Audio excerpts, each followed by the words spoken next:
The Nile no longer sang tonight.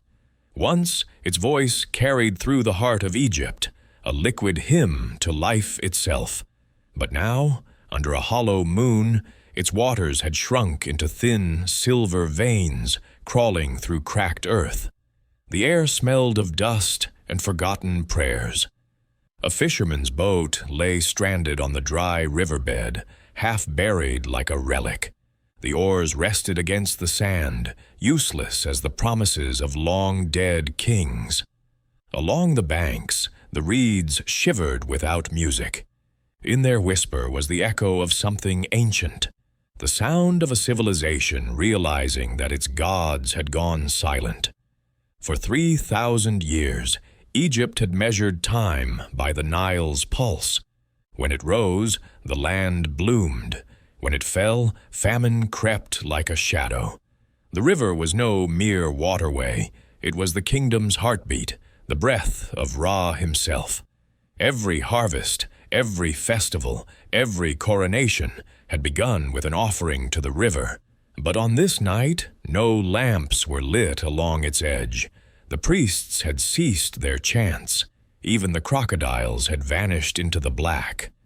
In the distance, the faint glow of the capital trembled, not with life, but with the residue of memory. The great temples stood heavy with incense and absence.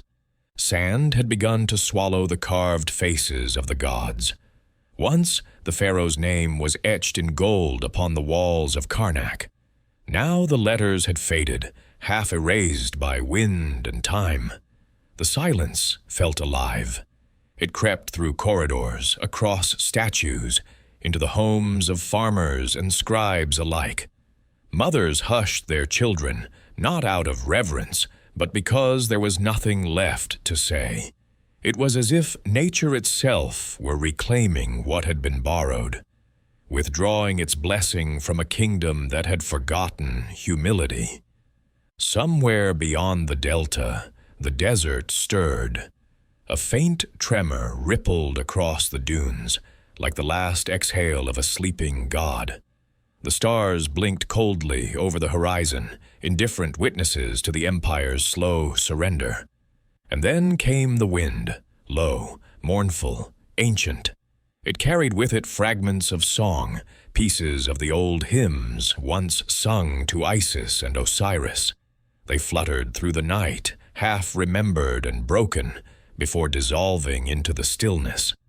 By the palace gates, the torches burned weakly, their flames shivering against the encroaching dark. The guards stood motionless, watching the river that no longer moved. One of them whispered a prayer under his breath, not for the pharaoh, not even for Egypt, but for the Nile itself. For he knew what the silence meant. It meant that the age of gods was ending, and the age of men was too proud to notice. And far away, in the heart of the palace, the last pharaoh turned in his sleep, restless beneath golden sheets, dreaming of floods that would never come again. The last pharaoh's restless night. The palace stood above the fading Nile, like a monument built against time itself. Its marble floors still gleamed, but the air was heavy, not with incense, but with the scent of endings. Inside, the last pharaoh could not sleep. He lay beneath canopies of gold-threaded linen, listening to the soft cracking of the torches, as if they whispered secrets about his reign. Each sound seemed to mock the silence outside, the silence of the river, the silence of his people, the silence of gods who no longer answered. For 50 years he had ruled with certainty. He had built temples to eternity, ordered statues of himself that touched the sky, and declared that his name would outlast the stars. But now, in the stillness of night, he felt smaller than a grain of sand beneath the heel of history. He rose from his bed and walked barefoot across the cold stone floor. The echo of his steps followed him like a ghost. Outside, the moon hung low over the desert, pale, distant, and cruelly calm. He paused before a bronze mirror, its surface dimmed with age.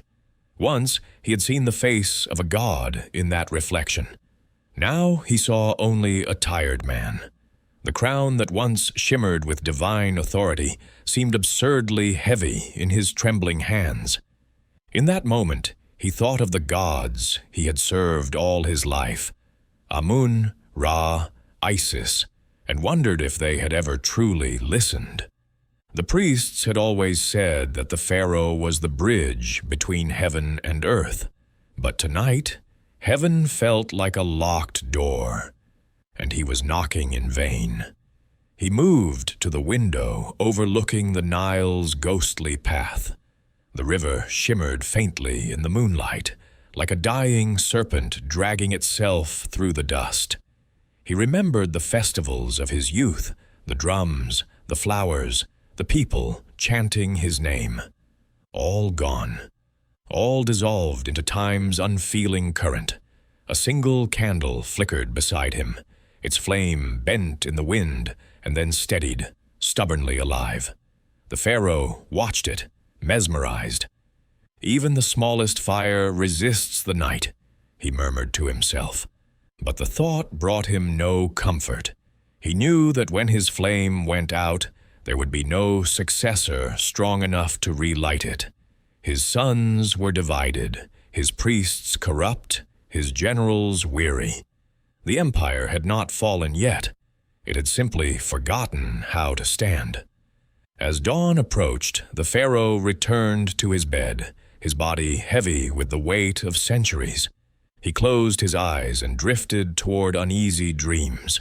Dreams of floodwaters returning, of temples reborn, of gods descending once more. But when the first light touched his face, the river outside remained dry, and the empire still silent. "Let the sun rise," he whispered, his voice fading into the still air. "For I no longer can." The dream begins. The desert turns to gold. Sleep came to the Pharaoh not as rest, but as surrender. It was the slow collapse of a mountain, the quiet folding of an empire into one man's dream. At first, he drifted through darkness, endless, weightless, formless.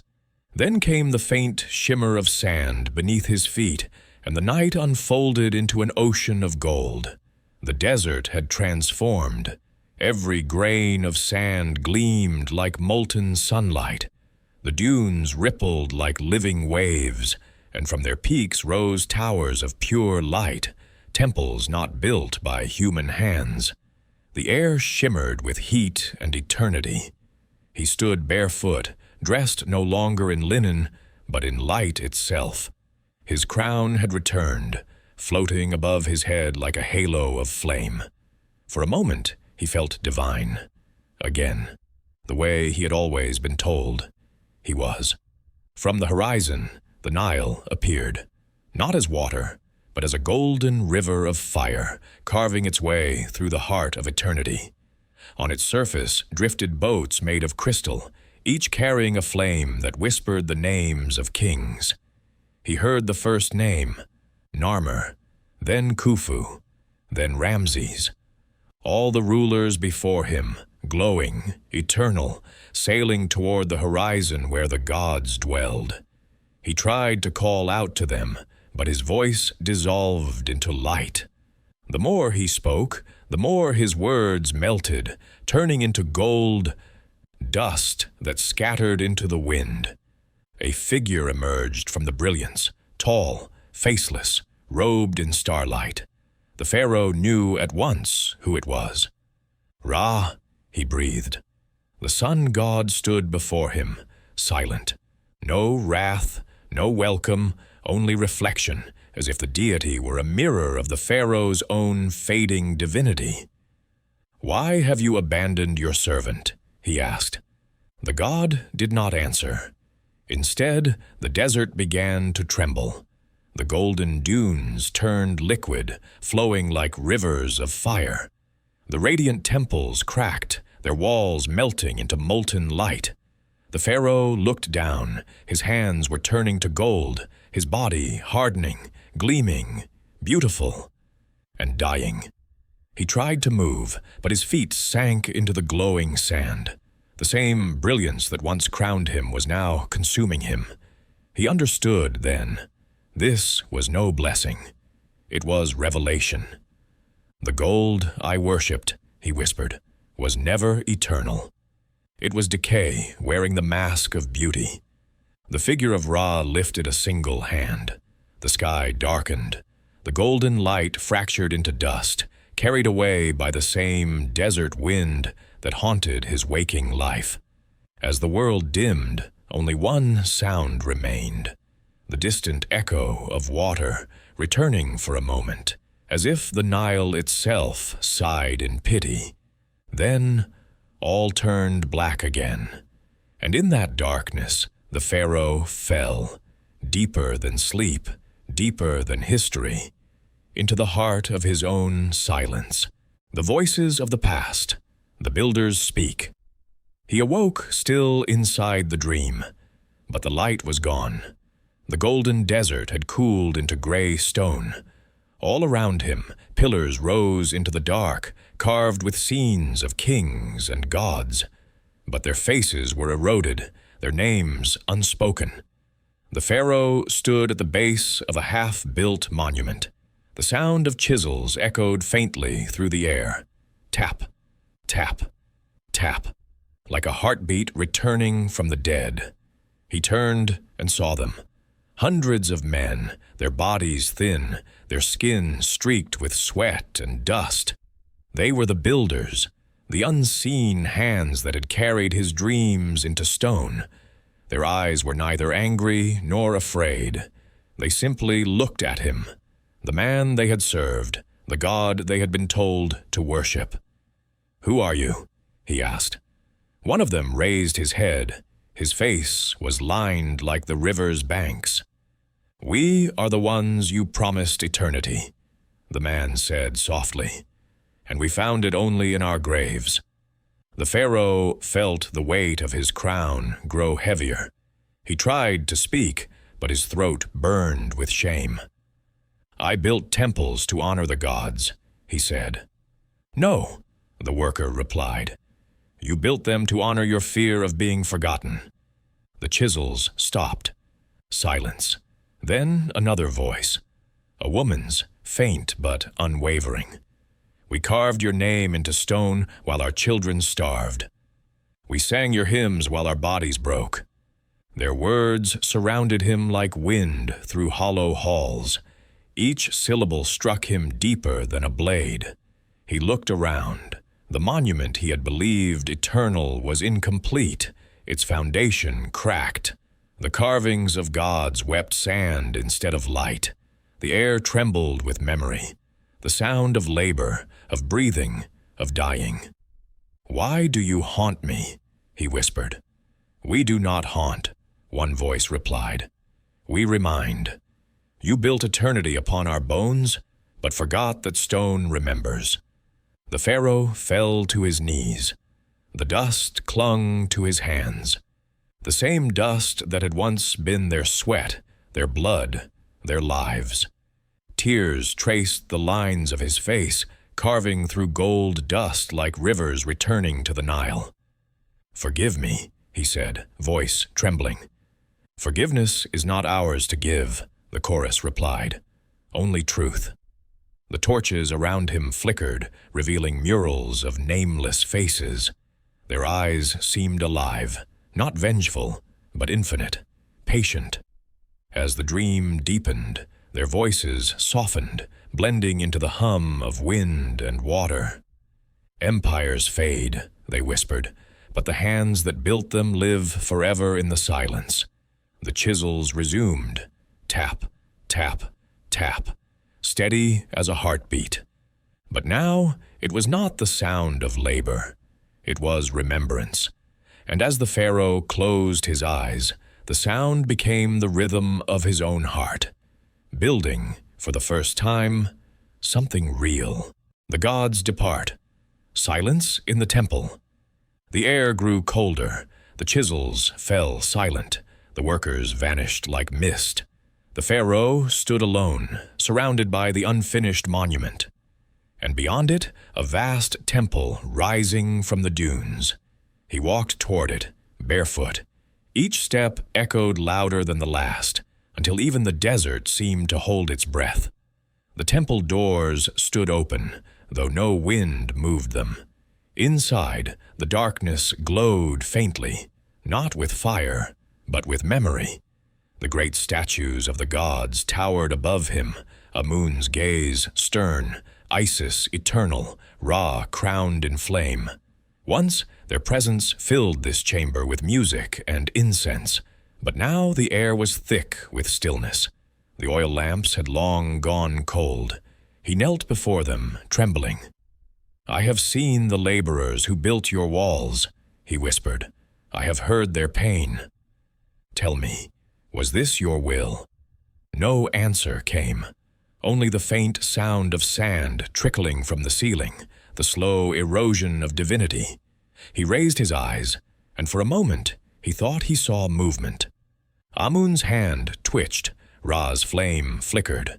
Then, one by one, the gods began to fade, not vanishing, but dimming, like stars swallowed by the dawn. The silence that followed was immense, the kind of silence that lives only at the end of belief. "Where are you going?" the Pharaoh cried. "Without you, the world will crumble." A voice, soft, everywhere and nowhere, answered him. "The world does not crumble when gods leave. It crumbles when men forget why they prayed." He staggered backward. The temple shook, not from wrath, but from release. The murals peeled from the walls, the hymns erased themselves from the stone. Even his own name, carved above the altar, began to dissolve into dust. He tried to hold on to it, tracing the fading letters with his fingers, but they slipped away like smoke. "I gave my life to serve you," he said. "You served your image of us," the voice replied. "You built monuments to fear, not faith." The ground split. From the fissure rose the sound of the Nile, faint, distant, like a heartbeat beneath the earth. A blinding light filled the temple, neither fire nor sun, a purity that revealed every lie, every pride, every illusion. The Pharaoh fell to his knees, his tears turning the dust into mud. "If the gods depart," he whispered, "then what remains?" The voice answered gently, "Silence." And in silence, truth. The light dimmed, the statues cracked, the ceiling trembled, then collapsed into a rain of dust and echoes. When the last stone fell, there was no temple, only a barren plain under an indifferent sky. The Pharaoh stood amid the ruin, his shadow long and thin across the sand. For the first time, he understood that even eternity can end. Quietly, the Pharaoh's regret, the sun. He never named. The wind had died. The temple was gone. Only sand remained, an ocean of silence. And in its heart stood the Pharaoh, alone. The crown had slipped from his head. It lay half buried in dust, gleaming faintly in the dying moonlight. He looked down at it, then away, as if ashamed of what it meant. In the distance, he saw a faint glow, a single torch flickering beside a broken statue. He walked toward it. Each step felt heavier than the last, as though every grain of sand remembered his sins. Beside the fallen stone, a small cradle lay, empty, ancient, untouched by time. He froze. He knew this cradle. It had once been meant for a son who never lived long enough to see the sun. The Pharaoh knelt, his fingers trembling as they traced the worn carvings along its edge, the hieroglyphs of protection, the prayers for life, the promise of lineage. "You were to be my heir," he whispered. "My sunrise after the dusk." The wind stirred, and for a moment he thought he heard laughter, faint, childlike, carried across time. Then it faded, like a dream dissolving at dawn. He bowed his head. "I built monuments for the gods," he said, "but I never built a life for my own blood." He remembered the day the child died, how the priests told him it was fate, a test of divine patience. He had buried his grief under layers of gold, war, and ceremony. But now, in the stillness of his dream, there was nothing left to hide behind. "I wanted to make Egypt eternal," he murmured. "Instead, I made myself a stranger to my own soul." He lifted his eyes to the empty horizon, a sky washed clean of stars. Was it all for nothing? He asked the darkness. The palaces, the battles, the crowns? A voice, soft and human, not divine this time, answered from somewhere unseen. "No, Pharaoh. But you forgot that even kings must learn to love before they learn to rule." He looked around, but saw no one. Only the torchlight trembling on the sand. Tears fell freely now, carving thin rivers down his dust-covered face. He laid the crown into the cradle gently, as though tucking a child to sleep. "Let this be your inheritance," he whispered, "a father's repentance, not a kingdom's ruin." The wind rose again, swirling around him, soft and forgiving. It lifted the sand and wrapped the cradle like a shroud of light. He closed his eyes and listened. And for the first time, he did not hear the silence of gods or the echoes of empires. He heard only peace. The dawn that never came. The last morning of Egypt. The night stretched endlessly, as if the world had forgotten how to turn. The Pharaoh stood atop the palace steps, the desert wind tugging at his robes. Below him, the city lay in darkness, its streets empty, its torches long extinguished.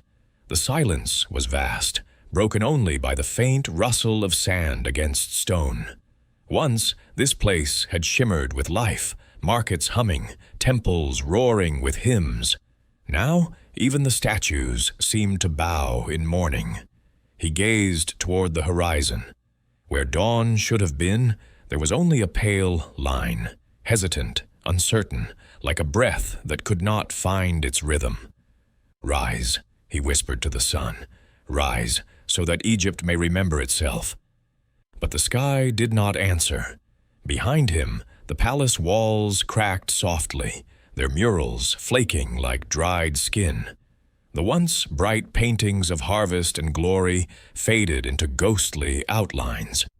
In the distance, the obelisks stood like broken spears stabbing at an indifferent heaven. He walked down the marble steps, each echo fading faster than the last.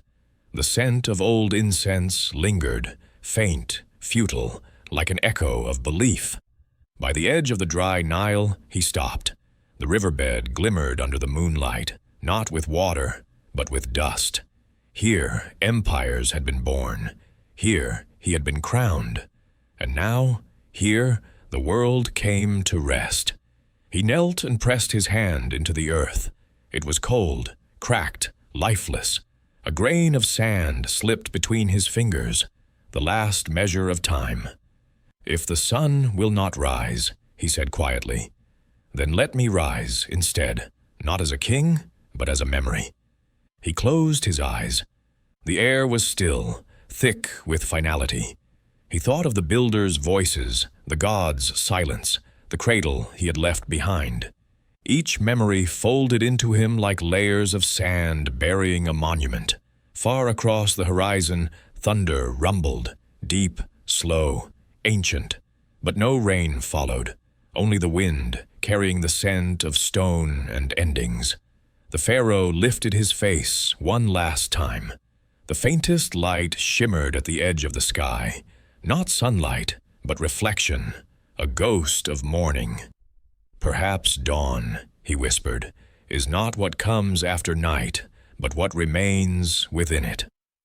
As the first beam of false light touched the broken city, the Pharaoh exhaled. The breath was soft, almost imperceptible, and with it, the last heartbeat of Egypt faded into the wind. The sky remained dim. The sun never rose. But in the stillness, something eternal stirred. Not empire, not power, but remembrance. The whisper beyond time. Egypt's eternal sleep. The desert was quiet again. No footsteps, no voices. Only wind moving through ruins that no longer remembered their builders. The Pharaoh was gone. His name, once carved in gold, had been erased by centuries of dust. His palaces had become shadows, his temples, bones of stone half buried beneath the dunes. Yet in that stillness, something remained. A whisper, soft, untraceable, endless. It began in the sand, a vibration so faint it might have been the echo of a heartbeat, or the sigh of the Nile beneath the earth. The sound drifted upward, weaving through the broken columns and empty doorways, carrying words that no living tongue could speak. "Nothing truly dies," it murmured. "It only changes its name." The wind gathered strength, sweeping across the valley where once the great city had stood.